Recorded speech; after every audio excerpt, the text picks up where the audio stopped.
اعوذ باللہ من الشیطان الرجیم، بسم اللہ الرحمن الرحیم۔ السلام علیکم ناظرین، میں ولی مصفی پروگرام سحر و ہدایت کے ساتھ آپ کی خدمت میں حاضر ہوں۔ آج 13 رمضان المبارک ہے، 1 جولائی ہے اور بدھ کا روز ہے۔ میں پروردگار کی بارگاہ میں دعا گو بھی ہوں اور پر امید بھی ہوں کہ آپ پوری دنیا میں جہاں کہیں ہوں گے صدقے میں محمد و آل محمد کے خیر و عافیت سے ہوں گے۔ آج لندن میں امساک 2:17 ہے اور فجر 2:27 اور مینچسٹر میں امساک 2:08 اور فجر 2:18 ہے، اور مختلف شہروں اور علاقوں کے لوگ اپنے مقامی وقت کا خاص خیال رکھیں۔ ناظرین، آپ کو پروگرام کے فارمیٹ کا علم ہے کہ ہمارے پروگرام جو ہے وہ فضائل ماہ مبارک سے شروع کیا جاتا ہے، اور اس کے اندر پھر آپ بھی شامل ہوتے ہیں، لائیو کالز کھول دی جاتی ہیں۔ آپ کی جو انڈرسٹینڈنگز اس ماہ مبارک کے حوالے سے اس ٹاپک پر رہتے ہوئے آپ کے سوالات لیے جاتے ہیں، اور معزز مہمان شخصیت کی جانب سے آپ کی خدمت میں ان جوابوں کو پیش کیا جاتا ہے۔ تو آج بھی ویسے ہی ہوگا، اور آج ہم جو ہے وہ بات کریں گے روزے کی برکات کے اوپر، اور اس گفتگو کے سلسلے کو جاری کرنے کے لیے ہم چلیں گے اپنی معزز مہمان شخصیت جناب حجت الاسلام والمسلمین قبلہ جناب غلام حسین عدیل صاحب کی طرف آپ کو خوش آمدید کہتے ہیں اور آپ کی خدمت میں سلام عرض کرتے ہیں۔ قبلہ، جیسا کہ ابھی ہم نے عرض کیا کہ روزے کی برکات کے اوپر جو ہے وہ ہم چاہیں گے کہ ہمارے ناظرین کے لیے اس پر روشنی ڈالیں۔ بسم اللہ الرحمن الرحیم، الحمدللہ رب العالمین، والصلاة والسلام علی اشرف الانبیاء والمرسلین وعلی آلہ الطیبین الطاہرین المعصومین، اما بعد فقد قال اللہ سبحانہ وتعالی فی محکم الکتاب المبین، بسم اللہ الرحمن الرحیم، یا ایہا الذین آمنوا کتب علیکم الصیام کما کتب علی الذین من قبلکم لعلکم تتقون، صدق اللہ العلی العظیم۔ سب سے پہلے آپ کی خدمت میں ہمارے جتنے ناظرین اور سامعین اس وقت دیکھ رہے ہیں، اللہ سبحانہ وتعالی سے دعا ہے کہ اللہ پاک انہیں اپنے حفظ اور ایمان اور اپنی جو برکات ہیں روزے کی اسے نصیب فرمائے، اور ہماری طرف سے آپ سب کی خدمت میں تسلیمات اور آداب۔ بات حقیقت میں یہ ہے کہ روزے کی بہت زیادہ برکات ہیں، انسان اگر اسے کاؤنٹ کرنا شمار کرے تو بس میں نہیں ہے۔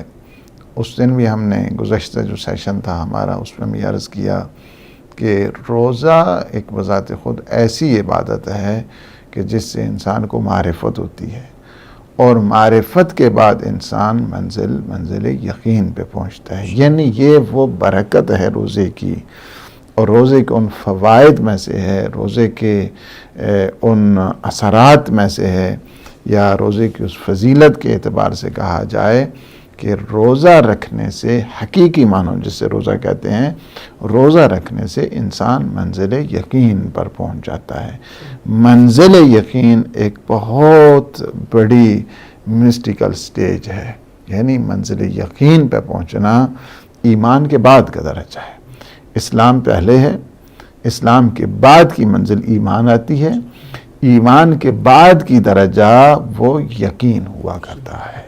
یقین کی منزل پر یہ روزے سے انسان منزل یقین پہ پہنچ پاتا ہے۔ جب منزل یقین پہ پہنچتا ہے، چونکہ یقین کی پھر سٹیجز شروع ہو جاتی ہیں۔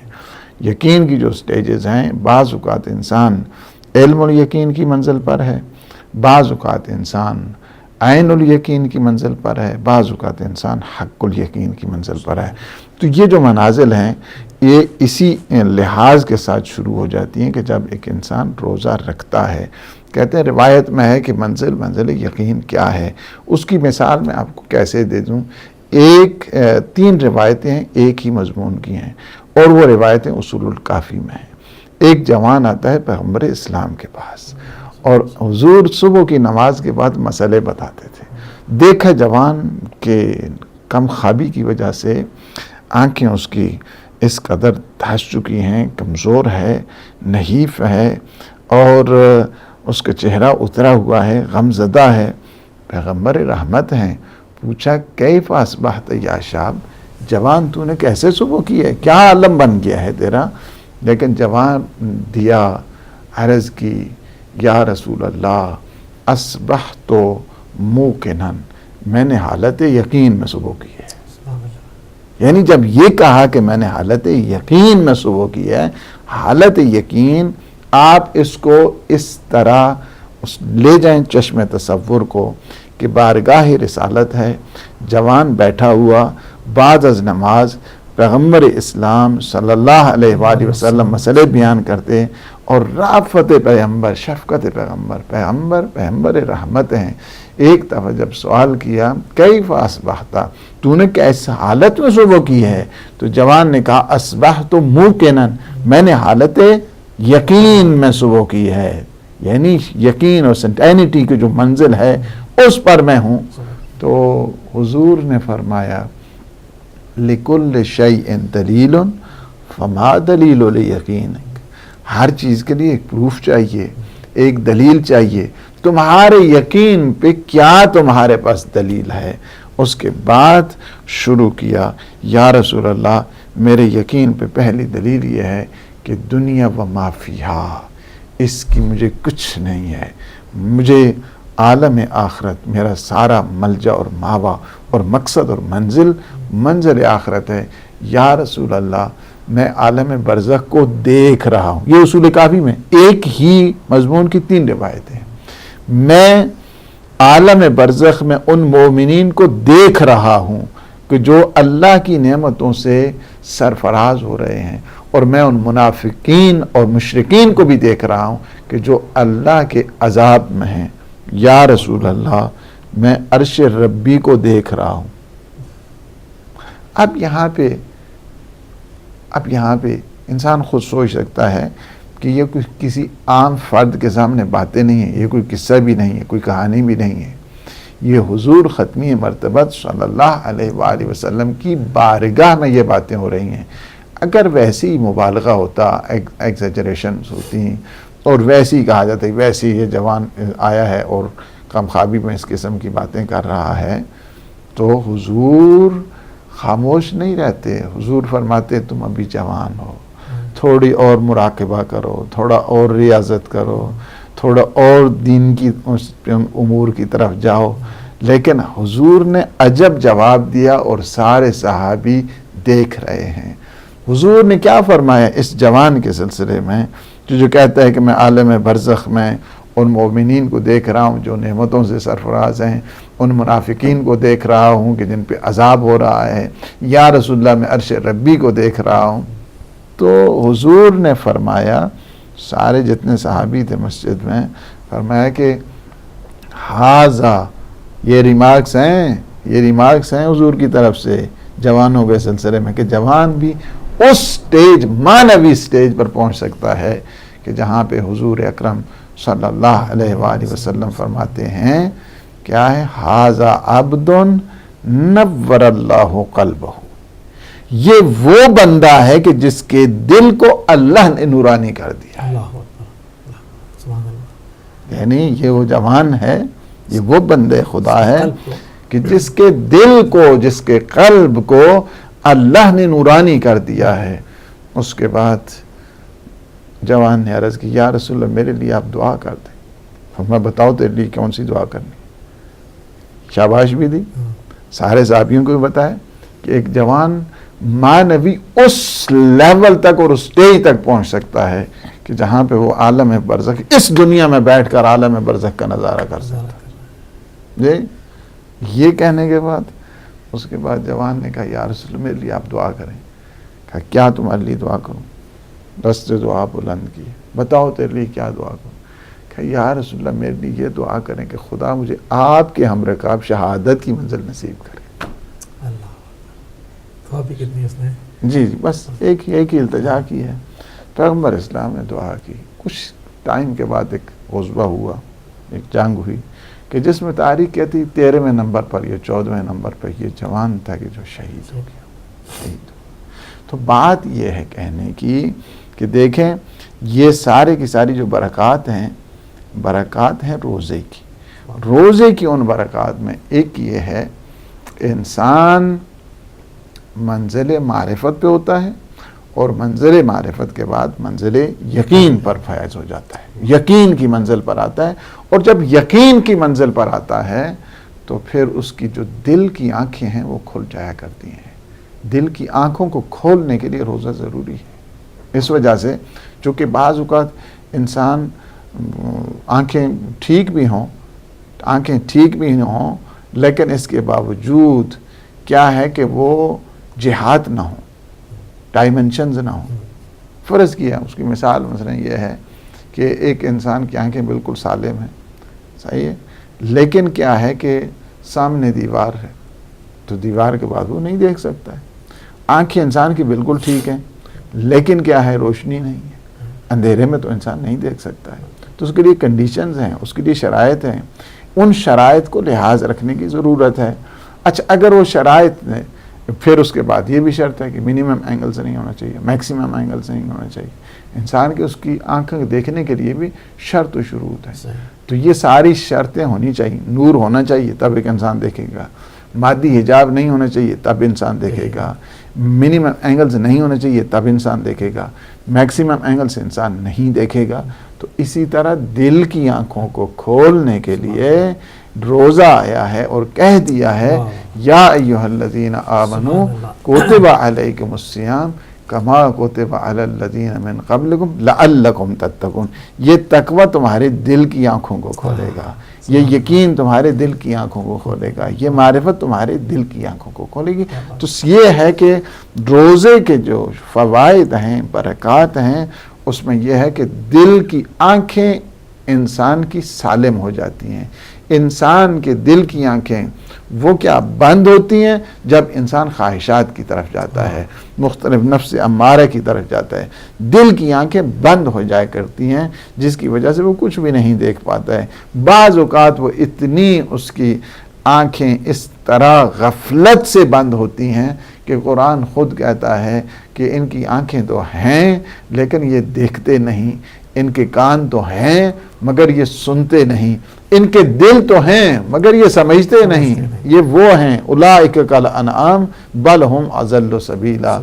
یہ تو چوپائے ہیں بلکہ چوپایوں سے بھی بدتر ہیں، اس وجہ سے کہ ان میں تو عقل نہیں ہے، ان میں تو فہم نہیں ہے، ان میں تو ادراک نہیں ہے، اور اس میں ساری توانائیاں ہونے کے ساتھ ساتھ یہ پھر بھی انہیں استعمال نہیں کر رہا. یہ ایک چیز ہے کہ روزے کی ان جو برکات ہیں، تو روزہ اس حساب سے تزکیہ نفس کروا دیتا ہے انسان. جی تاکہ قلب کی آنکھیں جو ہیں بالکل تزکیہ اس طرح کرتا ہے کہ انسان کا باطن بیدار ہو جاتا ہے.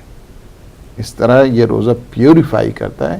یعنی میں آج شام کی اس جو ہماری گفتگو تھی، درس تھی، اس میں میں یہ عرض کر رہا تھا کہ دیکھیں اسلام میں جتنے احکام آئے ہیں جنہیں احکام خمسہ کہا جاتا ہے، خواہ واجب ہے، حرام ہے، مستحب ہے، مباح ہے، مکروہ ہے، ان کو کہتے ہیں احکام خمسہ.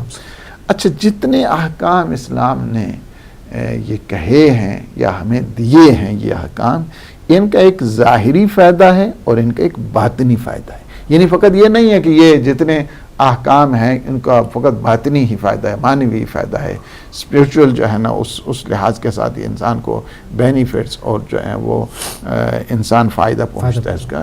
ایسا نہیں ہے، بلکہ دونوں لحاظ کے ساتھ جس طرح انسان کے جسم ہے اسی طرح انسان کا روح بھی ہے.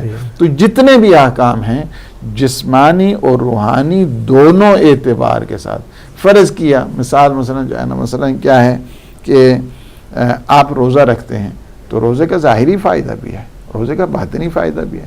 ظاہری فائدہ یہ آپ کی صحت اچھی ہو جاتی ہے، ظاہری فائدہ اسی وجہ سے فرمایا حضور اکرم صلی اللہ علیہ وآلہ وسلم نے فرمایا کہ صوموا تصحوا، تم روزہ رکھو اور صحت پا جاؤ. یعنی صحت اگر تمہیں چاہیے تم روزہ رکھو. صحت کا بگاڑ نہیں ہے روزہ، اللہ کو پتہ ہے. یہ نہیں یہ سارا صاحب کھا کر، اور بعض تو ایسی لاشیں بن جاتی ہیں کہ ان کو خدا خود پوچھے بتاتے نہیں غذا کیا ہے. تو یعنی اتنا کھاتے ہیں اور پھر ایسا.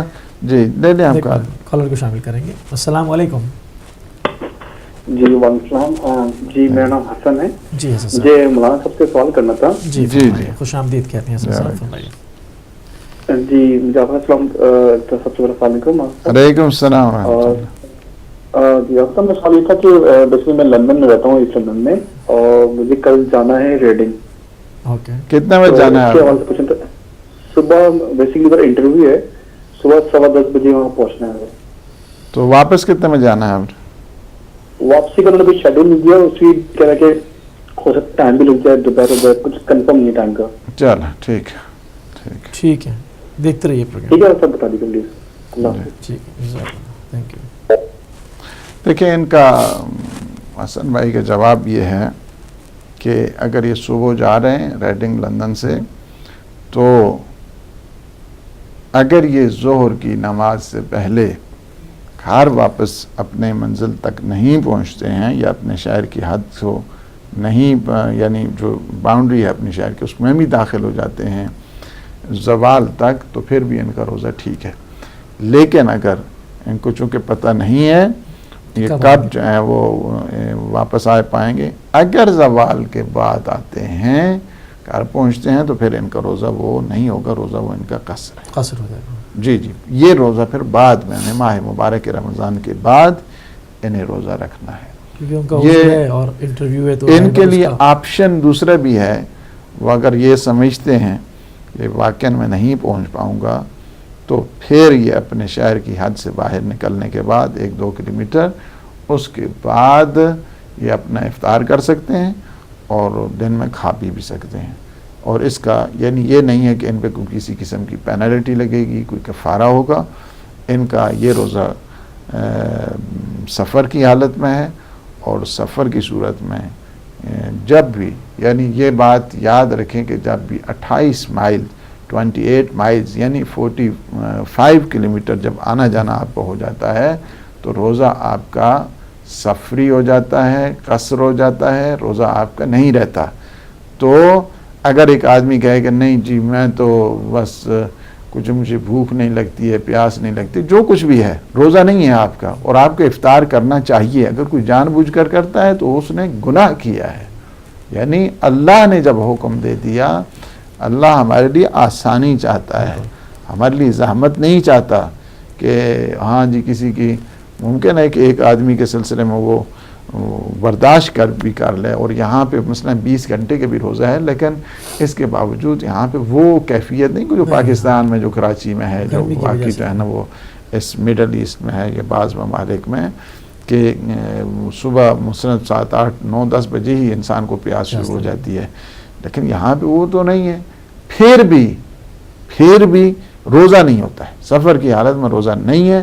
اور یہ جرم ہے اگر کوئی جان بوجھ کے اس کو روزہ کی شکل دیتا ہے, اسے ایک کھجور سے افطار کر دینا چاہیے, کچھ بھی ہو مگر اس کو افطار کر لے, افطار کرنا چاہیے اس کو. یہ نہیں ہو سکتا کہ چونکہ میری مرضی نہیں چلتی ہے. اور حضور کے دور میں بھی بعض اس طرح کے لوگ تھے کہ جو اپنی منمانی کرتے ہوئے اور کہتے تھے کہ نہیں ہمیں تو کوئی وہ نہیں ہے.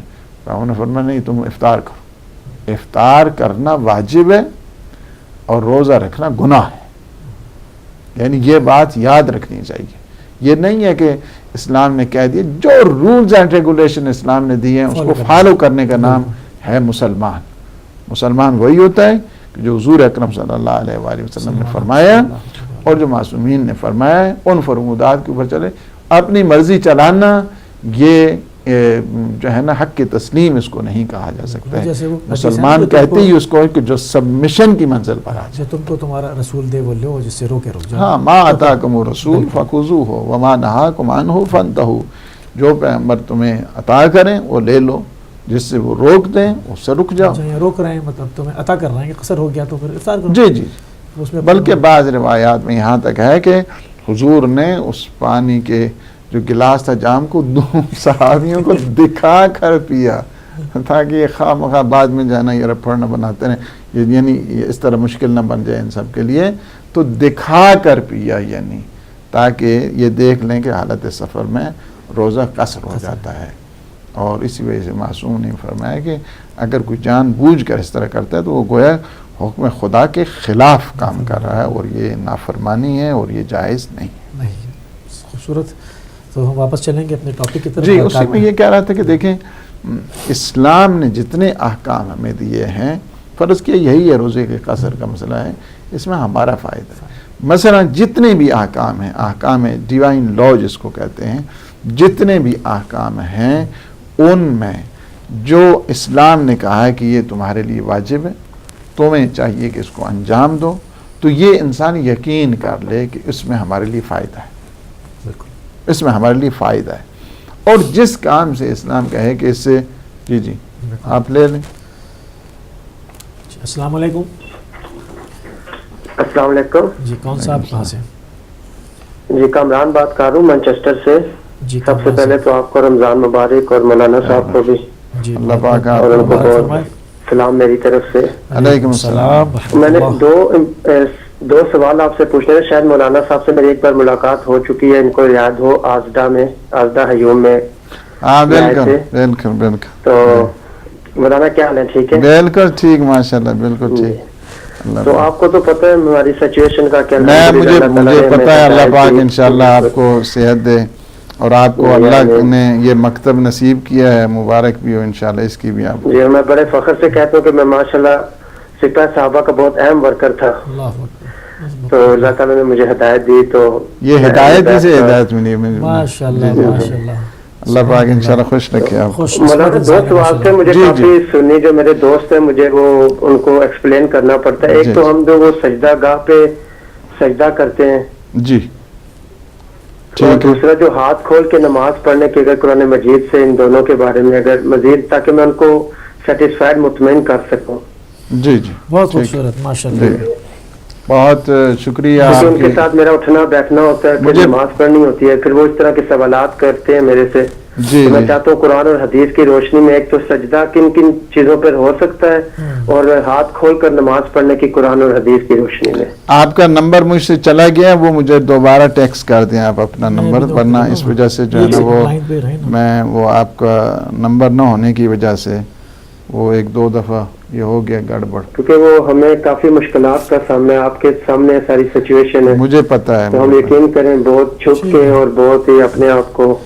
ٹھیک ہے، لے لیے میں نے۔ اللہ پاک انشاءاللہ آپ لوگوں کو اجر دے، صحت دے، سلامتی عطا فرمائے، اور راہ حق آپ کو اللہ نے تو نصیب ہمیں کیا آپ ہے۔ کی کافی رہنمائی کی ضرورت ہے، میں آپ کو نمبر دوں گا، اور انشاءاللہ آپ کو تکلیف دیتے رہیں گے ہم۔ جس نمبر سے آپ کال کر رہے ہیں آپ کا ہی ہے نا؟ جی یہ میرا نمبر ہے۔ ٹھیک ہے، آگے ٹھیک نمبر۔ ٹھیک ہے انشاءاللہ، جزاک اللہ۔ ٹھیک کیا اور بھی آپ تو ہدایت ٹی وی کا ممبر بھی ہوں ماشاءاللہ میں۔ آپ ممبر بھی بن گئے، کیا کہہ رہے ہیں، ماشاء اللہ۔ الحمدللہ الحمدللہ، شکر ہے۔ ہم ٹھیک ہے۔ انشاءاللہ رابطہ بھی کر لیں گے، اور اس یہ جو دو کوشچن کیونکہ مولانا سب سے جو دل کی بات میں آپ سے کروں نا، کہ جس مکتبہ فکر میں میری فیملی ہے نا، اگر ان کو پتہ چل جائے کہ میں شیعہ ہو گیا ہوں، تو وہ شاید اسی وقت کہیں کہ میرا نکاح ٹوٹ گیا ہے۔ نہیں، آپ کا نکاح بہت پکا ہو گیا۔ ٹھیک ہے، تو ماشاءاللہ میری وائف الحمدللہ اللہ نے اس کو بھی راہ راست پہ لیا ہے۔ سبحان اللہ۔ اس وقت تھوڑا سا آپ مجھے بتا رہے تھے جب ہم ملاقات ہوئی تھی اس میں سینٹر میں۔ جی جی بالکل۔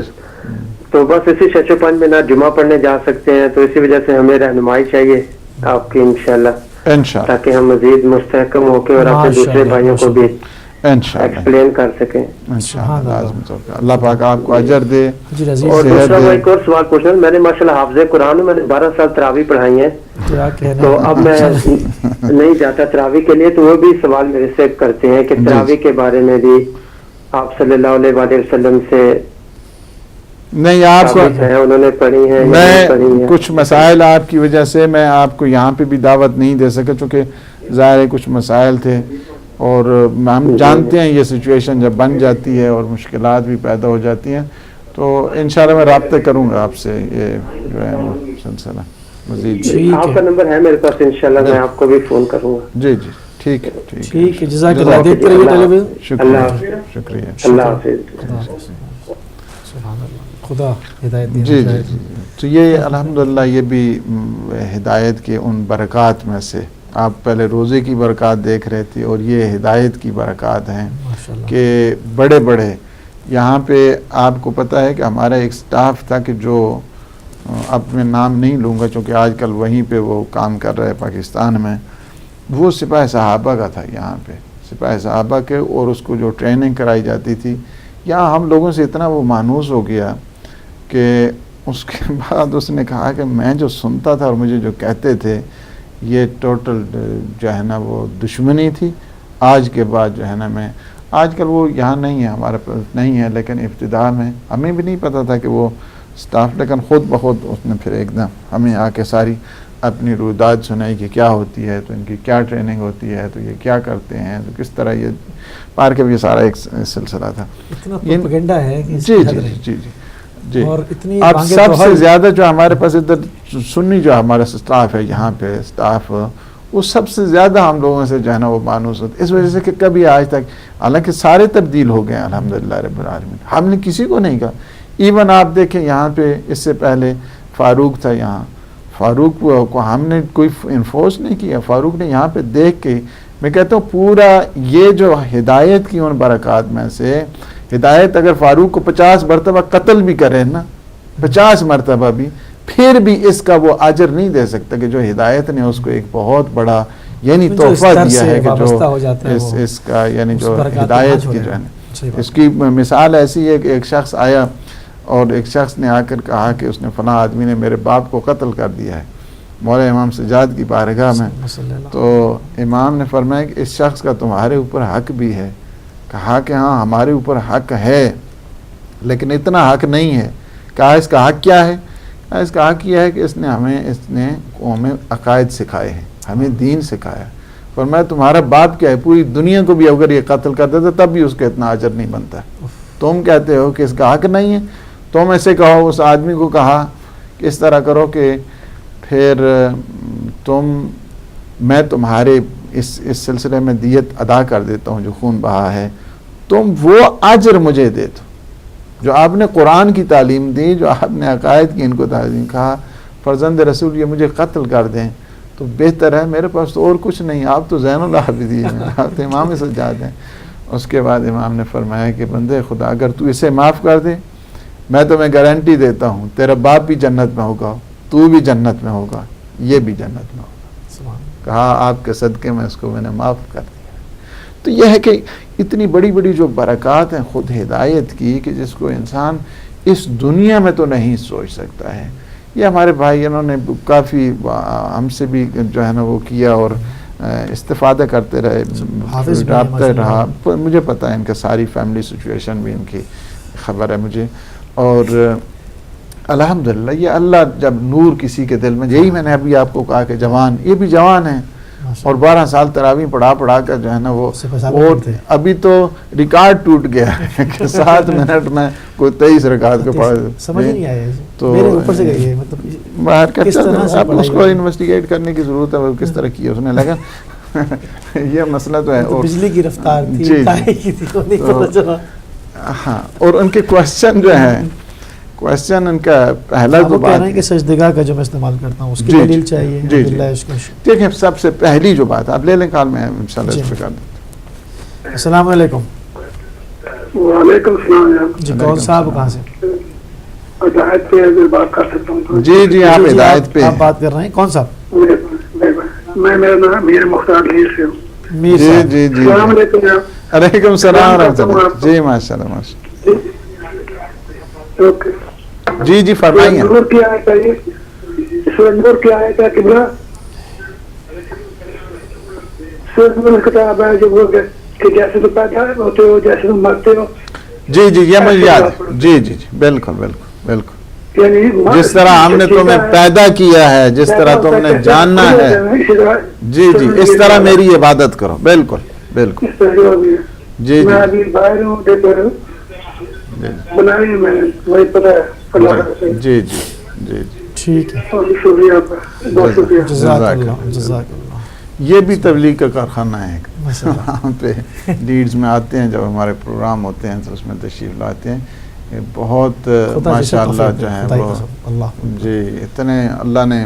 اب دیکھیں نا یہ میں خود جواب دینے والا تھا، انہوں نے فوراً جو ہے نا سورہ ملک کی وہ آیات کی تلاوت کر دی کہ جس طرح ہم نے تمہیں پیدا کیا ہے، ہاتھ باندھ کے پیدا کیا یا نیچرل وے جو ہے. اسلام کیا ہے؟ دین فطرت ہے، فطری لحاظ جس طرح ہم نے تمہیں پیدا کیا کھلے ہوا، جس طرح تم نے جاننا ہے یہاں سے مرنے کے بارے میں اور ولادت کے سلسلے میں دونوں جہتیں بتا دی ہیں. جس طرح کس طرح ہم نے تمہیں پیدا کیا ہے وہ تمہاری عبادت کا طریقہ ہونا چاہیے. صحیح ہے. سبحان اللہ. پھر بات یہ ہے اب چونکہ وائس ورسا ہم چلیں گے اسی پہ. دوسری بات یہ ہے کہ ساری جتنی بھی خود سیاستہ میں دیکھیں پیغمبر اسلام نے ہاتھ کھول کے نماز پڑھی ہے، جس طرح مالکی لوگ جو ہے نا وہ پڑھتے ہیں، ہاتھ کھول کے پڑھتے ہیں، اور وہ بھی اہل سنت کے ان فرق میں سے ایک فرقہ ہے، جس طرح حنبلی ہیں، شافعی ہیں، حنفی ہیں، مالکی ہیں۔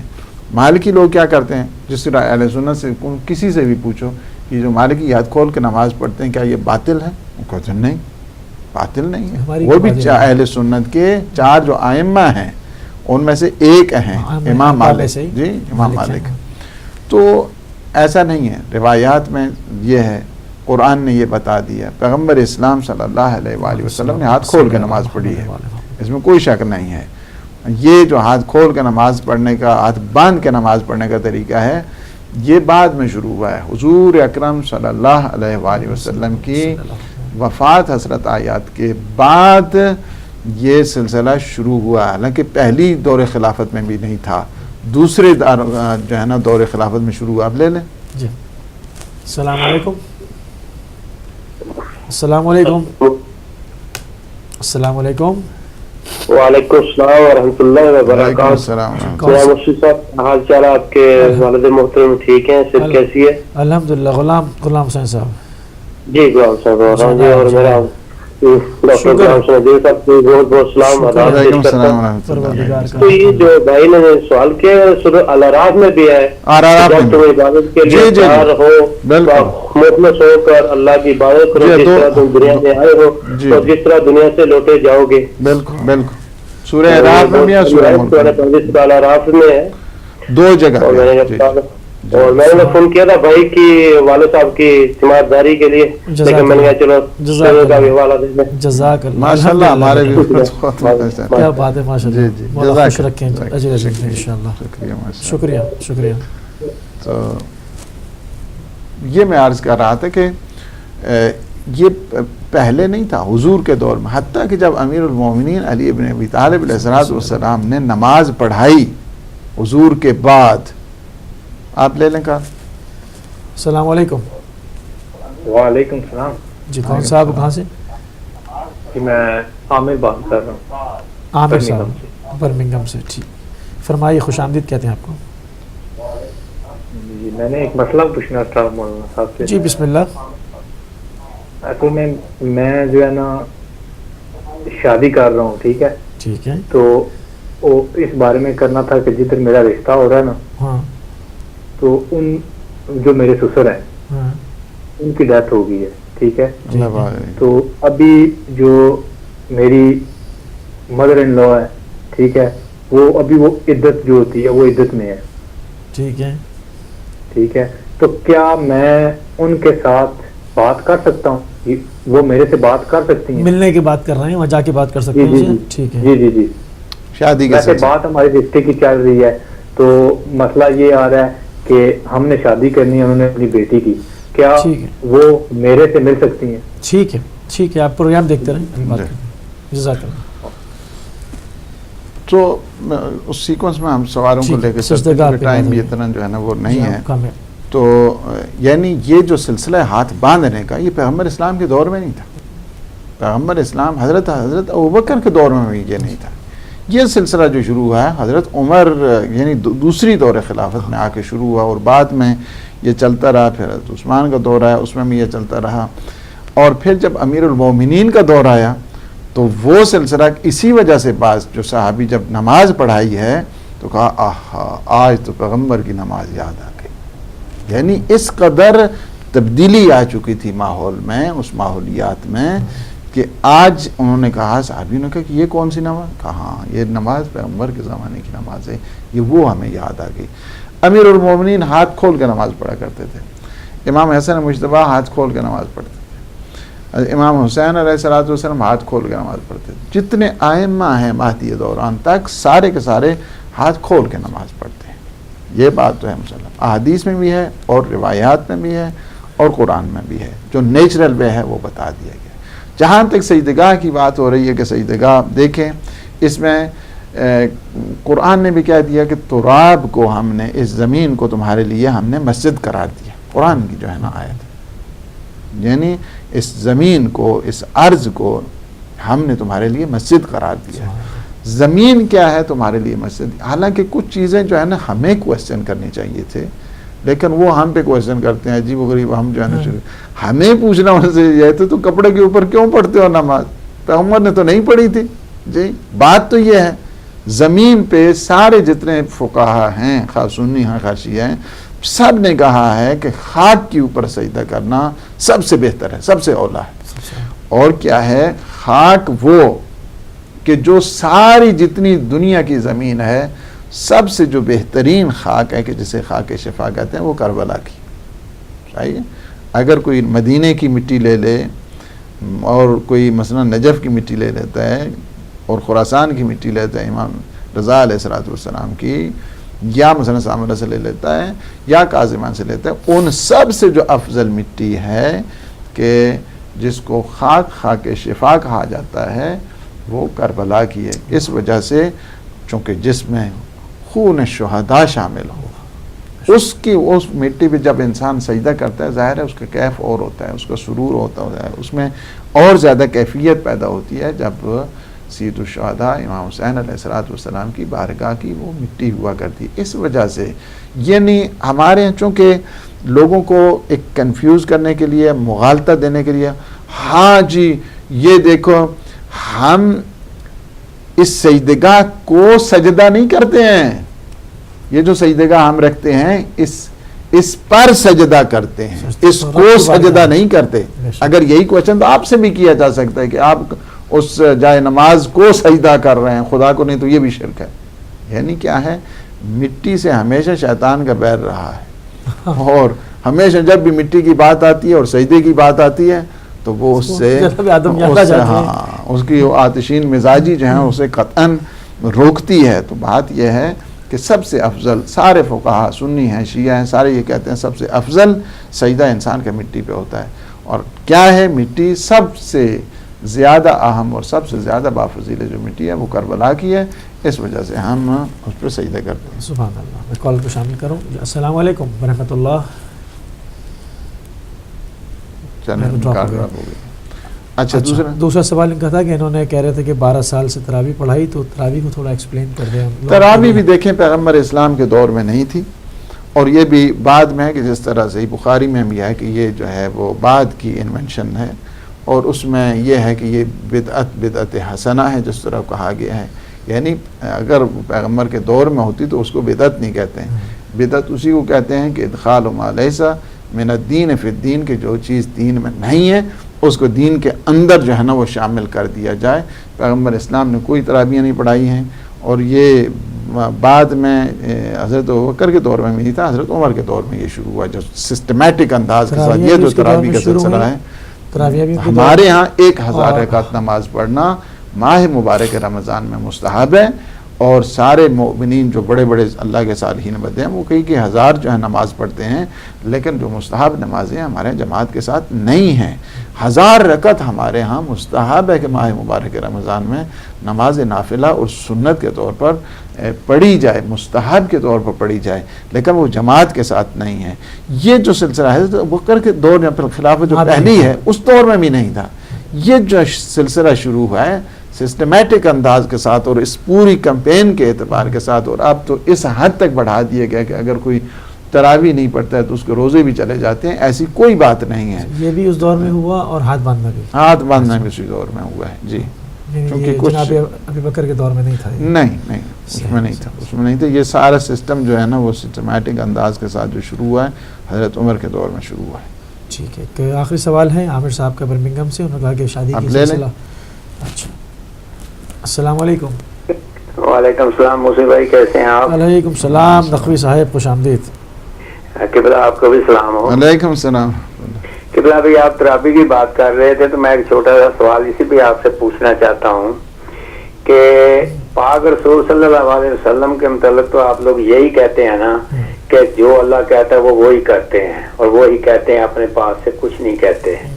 تو اللہ تعالیٰ جب پاک رسول نے یہ کہا کہ تراویح نہ پڑھو, بلکہ غصے سے کہا کہ چلے جاؤ گھروں کو نہ پڑھو, تو پھر اگر دوبارہ اسی کی قبر پہ کھڑے ہو کے, ویسے تو درود سلام وغیرہ فاتحہ پڑھیں تو یہ ناراض ہو جاتے ہیں, تو انہی کی قبر پہ کھڑے ہو کے یا اللہ کے گھر میں کھڑے ہو کے جنہوں نے منع کیا ان کے گھر میں کھڑے ہو کے یا پوری دنیا کی مساجد اللہ کے گھروں میں کھڑے ہو کے یہ تراویحیں پڑھ کے پاک رسول کو کیا یہ دکھاتے ہیں کہ آپ نے منع کیا تھا، ہم نہیں منع ہوئے، ہم کر رہے ہیں، ہم پڑھ رہے ہیں، آپ نے منع کیا، ہم نے آپ کی بات نہیں مانی، تو کیا ایسی بات کرنے سے، نہ ماننے سے کیا اس کا ثواب مل جاتا ہے؟ کیا اس کا ثواب ہوگا؟ جو کہ پاک رسول نے منع کیا اور اس کے باوجود ان کی قبر پہ کھڑے ہو کے یہ پڑھتے ہیں اور کہتے ہیں کہ ہم پڑھ رہے ہیں، آپ نے منع کیا، یہ دیکھ لو ہم نے آپ کی بات نہیں مانی۔ تھینک یو جی، مہربانی، شکریہ۔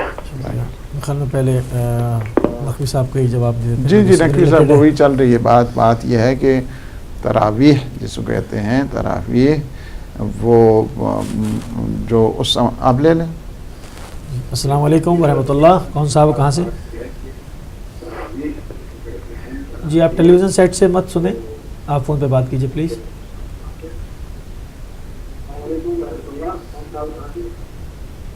جی السلام علیکم۔ جی السلام علیکم۔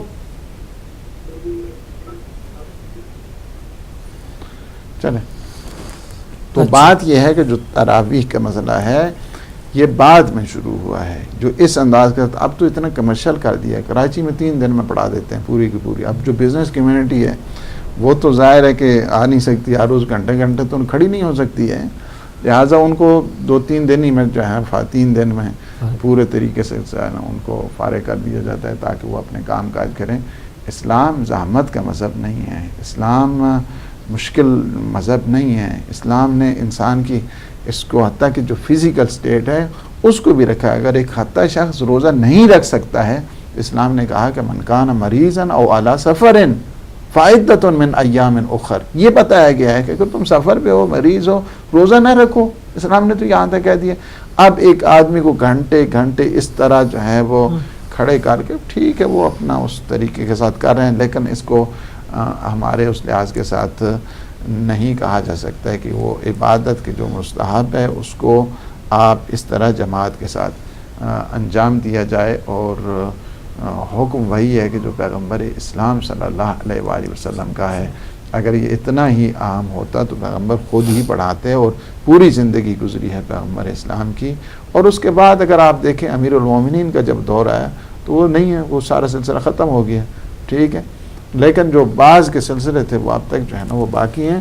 تو یہ ہے، کالر کو شامل کرتے ہیں۔ السلام علیکم۔ وعلیکم السلام۔ جی کون صاحب کہاں سے؟ علی بول رہا ہوں مانچسٹر سے۔ ایک جلدی سوال پوچھنا تھا میں نے مولانا صاحب سے۔ جی پوچھیے۔ اگر مثلاً بندے ایک آدمی کو عربی نہیں پڑھنی آتی مثلاً، تو وہ قرآن انگلش میں پڑھ سکتا ہے اور دعائیں وغیرہ انگلش میں، تو اس کو ثواب اتنا ہی ملے گا جتنا عربی میں بولنے کا یا پڑھنے میں؟ ٹھیک، بس یہ سوال تھا میرا۔ ٹھیک ہے آپ دیکھ رہے ہیں۔ ٹھیک، جزاک اللہ۔ دیکھتے رہیے پروگرام۔ ایک اور کالر کو شامل کرتے ہیں۔ السلام علیکم ورحمۃ اللہ۔ وعلیکم السلام ورحمۃ اللہ۔ جی کون صاحب؟ جی السلام علیکم، میں جرمنی سے بات کر رہا ہوں۔ جی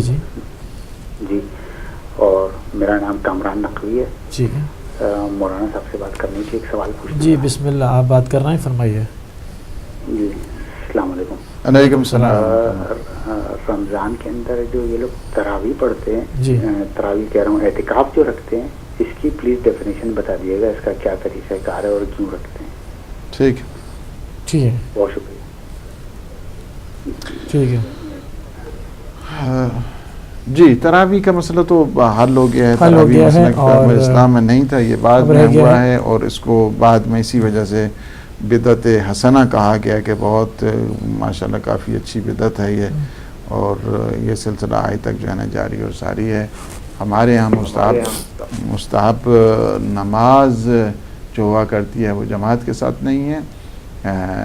خود مکتب اہل بیت میں بھی 1000 رکعت نماز پڑھنا مستحب ہے ماہ مبارک رمضان میں۔ 1000 رکعت نماز ہے، لیکن وہ جماعت کے ساتھ نہیں ہے کہ جس طرح فرادہ ساری ہے۔ ٹھیک ہے، اچھا عامر صاحب نے برمنگھم میں سوال کیا ہے کہ شادی کیوں کا سلسلہ چل رہا ہے، اور ابھی جواب دیتے ہیں ہم لے لیں۔ ٹھیک ہے. السلام علیکم. کون صاحب کہاں سے؟ السلام علیکم. چلیں وہ کل کر لیں گے. ٹھیک ہے. تو ان کے سسر کی ڈیتھ ہو گئی ہے اور ساس عدت میں ہے، تو کیا یہ جا کے مل سکتے ہیں شادی کے سلسلے میں، جو کہ پہلے سے ان کا چل تھا سلسلہ؟ دیکھیں اب شادی کا جو سلسلہ ہے ملنے میں کوئی حرج نہیں ہے. پہلی بات تو یہ ہے وہ اپنے حجاب میں رہیں گی، ان کے لیے الگ آداب و شرائط ہیں. چونکہ عدہ وفات 4 مہینے اور 10 دن ہوا کرتا ہے، اس دوران میں وہ میک اپ نہیں کر سکتی، وہ اجلے کپڑے اور آرائش اور زیبائش جو ہے اس میں نہیں کر سکتی. اسی طرح جو شادیوں کی محفل ہے یا اس قسم کے اس میں نہیں وہ جا سکتی. ہاں البتہ مسجد میں جانا ہے، امام بارگاہ جانا ہے، مجلس سننے کے لیے جانا ہے، محفل کا پروگرام ہو رہا ہے جس میں جو ہے تربیت ہی اس میں وہ جا سکتی ہیں. ویسے ملنے میں کوئی حرج نہیں ہے، لیکن جو کم از کم وہ چاہے عدہ وفات ہے اس دوران انہیں چاہیے کہ یہ شادی نہ کریں. اور ویسے ملنے جلنے میں کوئی حرج نہیں ہے اور بات کرنے میں بھی کوئی حرج نہیں ہے، وہ اپنے حجاب میں اور اپنے سلیقے کے ساتھ رہیں. ٹھیک ہے. یہ سوال بھی ہو گیا. اور دوسرا سوال ہے علی صاحب کا مینچسٹر سے، کہتے ہیں کہ اگر عربی نہیں آتی تو کیا دعاؤں کو قرآن میں انگلش میں پڑھا جا سکتا ہے؟ ثواب برابر ہوگا یا؟ آپ لے لیں کال تو میں جواب دوں. جی السلام علیکم ورحمۃ اللہ. کون صاحب کہاں سے؟ وعلیکم السلام ورحمۃ اللہ. میں لندن سے حیدر بات کر رہا ہوں. جی مولانا صاحب کی خدمت میں السلام علیکم السلام ورحمۃ اللہ. جناب مجھے مولانا سے 2 سوال پوچھنے تھے. ایک تو یہ کہ اکثر جو رمضان کے پروگرامز اس میں کالر فون کر کے پوچھتے ہیں میری طبیعت ٹھیک نہیں ہے تو میں روزہ رکھوں یا میں روزہ نہ رکھوں. تو اس سلسلے میں جیسا اگر وہ انسان کے جو بیمار ہے کیا وہ خود بہتر فیصلہ نہیں کر سکتا ہے کہ میں روزہ رکھنے کے قابل ہوں یا نہیں، بجائے اس کے کہ وہ مولانا سے پوچھے یا کسی عالم دین سے مشورہ کرے، یا اس کا ڈاکٹر ہوتا ہے کہ ڈاکٹر ڈیسائیڈ کرے. تو اس سلسلے میں جو میری سمجھ ہے اس کے حساب سے جو دین ہے مولانا میری رہنمائی کریں کہ کیا دین میں یہ نہیں ہے کہ جو روزے دار ہے وہ خود ڈیسائیڈ کرے ویدر ہی کین فاسٹ اور whether he can not fast. ہاں وہ الگ بات ہے کہ کیا اس کا کفارہ ہے یا اس کی وہ بھی دینا ہے، بعد میں روزے رکھنے ہیں، وہ الگ بات ہے. مگر اگر انسان خود روزہ نہیں رکھ سکتا ہے کیا وہ بہتر جج نہیں ہے؟ ٹھیک ہے. اور دوسرا سوال یہ کہ میں جو میوزک کے اوپر آج کل بحث چل رہی، کیونکہ میں جب پچھلے دنوں عراق گیا تھا تو آغا بشیر نجفی کے اور آیت اللہ سستانی دونوں نے موجودگی میں یہ کہا تھا کہ میوزک جو ہے نا وہ کلن حرام ہے. قوالی ہو جو بھی ہو وہ اجازت نہیں ہے، اور میوزک جو بھی چیز آپ کو شہر میں مبتلا کر دے، چاہے وہ میوزک ہو چاہے قوالی ہو، وہ حرام ہے. آج کل ہم یہ دیکھ رہے ہیں کہ رمضان، قرآن، اہل بیت، ہر کسی کا نام جو ہے نا وہ میوزک میں بڑھ چڑھ کے آ رہا ہے. اور ابھی تو پچھلے دنوں کسی نے جو ہے نا وہ نوحے بھی میوزک کے ساتھ ریلیز کر دیے تھے اس کے ردم کے ساتھ. تو میں یہ پوچھنا چاہتا ہوں کہ کہاں ہم یہ لائن ڈرا کریں کہ حلال میوزک ہے، حرام میوزک ہے، کون سا حلال ہے کون سا حرام ہے. ٹھیک ہے. تو آج کا رمضان مہینہ ہے تو اس لیے میں پوچھ رہا ہوں کہ کافی چینلز پہ یہ چل رہے ہیں رمضان، قرآن، اللہ، رسول میوزک کے ساتھ. جی سوال آ گیا، آپ دیکھتے رہیے، آپ دیکھتے رہیے. اور اب ہم لائیو کالز نہیں لے پائیں گے کیونکہ اب سوال جواب دیں گے تو ٹائم پورا ہو جائے گا. تو سوال تھا کہ عربی نہیں آتی تو انگلش میں اس کو پڑھا جائے قرآن کو، دعاؤں کو، تو کیا ثواب اسی تلاوت میں دیکھیں اگر ایک آدمی نہیں عربی پڑھ سکتا ہے، قرآن نہیں پڑھ سکتا ہے، قرآن کو دیکھنا بھی ثواب ہے. قرآن کو دیکھتے جاؤ اور اگر ٹرانسلیشن ہے تو اس کو بھی پڑھتے جاؤ، قرآن کو دیکھنے کا بھی ثواب ہے. ٹھیک ہے. اسی طرح باقی دعائیں ہیں انہیں دیکھ لیں. دوسری بات جو عرض کروں وہ یہ ہے کہ یہ کوئی اتنا بڑا مسئلہ نہیں ہے کہ عربی نہیں انسان سیکھ سکتا. میں نے خود 20 دنوں میں ایک مہینے میں سکھائی ہے. یہاں پہ قرآن پڑھ سکتے ہیں وہ. اور ایک دفعہ ہم نے پاکستان میں کمپین شروع کی تھی کہ 20 ڈیز میں جو ہے ہم ان کو قرآن واقعی وہ پڑھنا سکھا دیتے تھے ہم لوگ. ایسا نہیں ہے. یہاں پہ بھی میں نے کئی لوگ بیچارے کافی ضعیف، بعض فوت بھی ہو گئے ہیں، اب انتقال بھی ہو گیا ہے بعض کا، لیکن مجھے بہت خوشی ہوتی تھی جب وہ پھر دعائے کمیل پڑھتے تھے، جب وہ باقی دعائیں پڑھتے تھے. تو یہ کوئی اتنا بڑا ٹاسک نہیں ہے کہ جس کو کہا جائے کہ پہاڑ نہیں کہ جس پہ چڑھنا جانا مشکل ہو جاتا ہے. یہ آپ کسی جو عربی صحیح جانتا ہے وہ آپ کو، اور بالخصوص جو اردو جانتے ہیں ان کے لیے تو کوئی مشکل ہی نہیں ہے، چند دنوں میں انسان پڑھ سکتا ہے. مجھے یاد ہے، مجھے جب بابا جی میرے پڑھاتے تھے مجھے قرآن 3 یا 4 صفحے مجھے انہوں نے خود پڑھائے تھے، اور باقی سارا میں نے ان کے سامنے خود پڑھا ہے. یہ کوئی اتنا وہ نہیں ہے کہ جس کو اگر وہ کہا جائے کہ مشکل ہے. نیٹ بیٹھے سب لگا کے ساتھ پڑھا جائے، وہ کوئی مشکل نہیں ہے. لہٰذا اس کو کوشش کرنی چاہیے، کوشش کریں ہفتے میں 1 دن وقف کر دیں کہ میں نے کام بھی کرتے ہیں 1 دن 2 گھنٹے یا ہارڈ ڈیلی کم از کم آدھا گھنٹہ وقف کریں کہ میں نے قرآن کو دینا، اور یہ وہ سیکھ جائیں گے آرام کے ساتھ. ویسے ترجمے کے ساتھ پڑھتے ہیں، ظاہر ہے کہ جو عربی کے ساتھ پڑھا جاتا ہے اس کا اور اثر ہوتا ہے. نہیں آپ قرآن پڑھ سکتے، آپ قرآن کو دیکھتے جائیں، انگلی جو ہے نا لگا کے جو ہے نا اس طرح چلتے جائیں، انشاءاللہ اللہ اس سے اس قرآن کی برکات، اس ماہ مبارک کی برکات کے ذریعے آپ میں وہ عربی کے سلسلے میں شروع ہو جائے. ٹھیک ہے. کامران نقوی صاحب نے سوال کیا کہ اعتکاف کیوں ہوتا ہے اور طریقہ کار کیا ہے؟ دیکھیں اعتکاف مستحب ہے، بہت بڑی عبادت ہے. پیغمبر اسلام صلی اللہ علیہ وآلہ وسلم 10 دن جو ہے نا وہ لکھا ہے کہ ماہ مبارک رمضان میں اعتکاف بیٹھا کرتے تھے. کم از کم جو اعتکاف ہے وہ 3 دن تک کے لیے ہوتا ہے.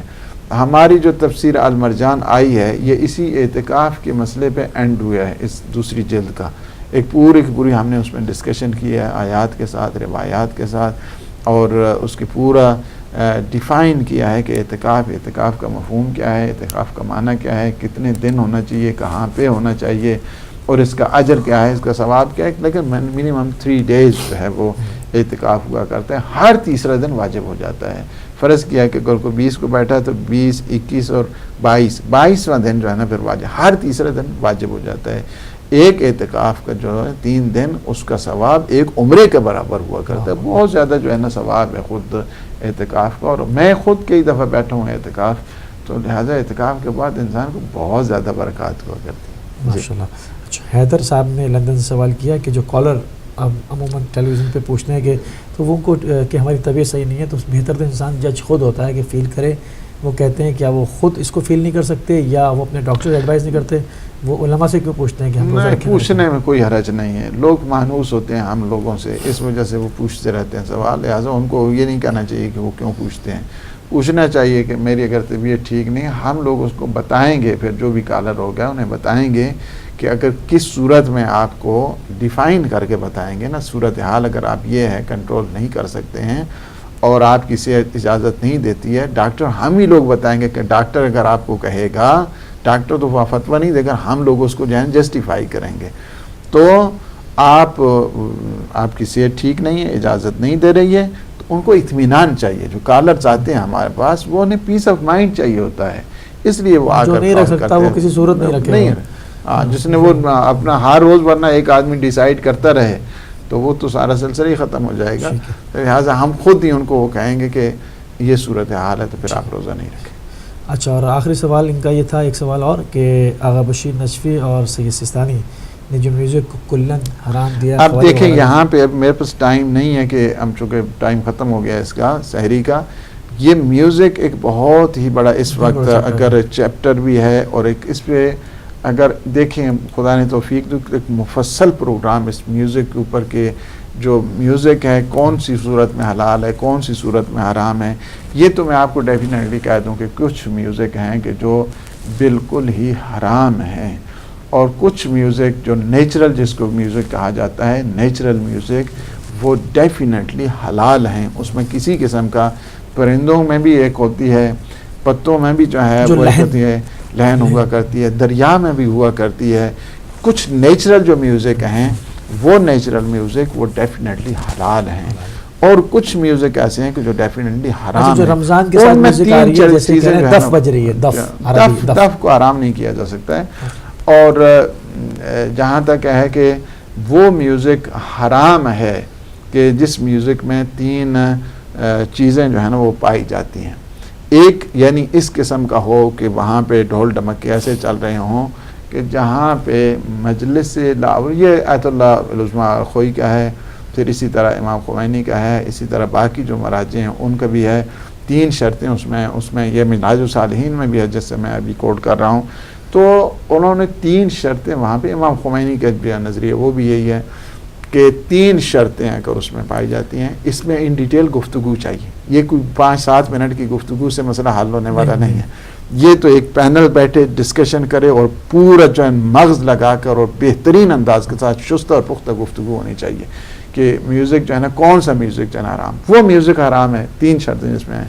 پہلی چیز یہ ہے کہ مجلس لا و لعب ہے, اس قسم کے سارے جو ہے نا وہ اباش قسم کے. اس میں کچھ میوزک کے بھی ایکسپرٹ بیٹھے ہیں جو کہ اس کے اوپر بھی راگوں پہ بھی بات کر سکیں تو اور زیادہ انپٹ آئے گی نا اس میں. جی اس میں دیکھیں سوریں اب اس پہ ایک ڈسکشن ہونی چاہیے. مثلا بعض چونکہ ان کو پتہ ہی نہیں ہے, مثلا حضرت آیت اللہ جو ہے نا مصطفیٰ خمینی ان کی جو تفسیر ہے سورہ فاتح, اچھا اس میں لکھا ہے کہ دنیا میں جتنی وہ 7 تالیں سوریں ہیں, مثلا سارے, اس میں گا ما, یہ سارے جو آتے ہیں, یہ ساری جو سوریں ہیں, باقی مثلا کتنا بڑا بھی شعر اگر ہو تو اس میں کیا ہوتا ہے کہ 1-2 سروں میں فٹ ہوتا ہے, لیکن جو قرآن ہے وہ 7 سروں میں فٹ ہو جاتا ہے. اور میں بعض جو ہے نا وہ مولوی نے کہا کہ یہ کیا بات ہے, نہیں وہ بات کی علمی بات کی, اس علمی بات جسٹیفائی, یہ تو ایک ڈسکشن ہو چاہیے. دوسری بات کیا ہے, پہلی چیز یہ ہے کہ مجلس جو ہے نا وہ لعب.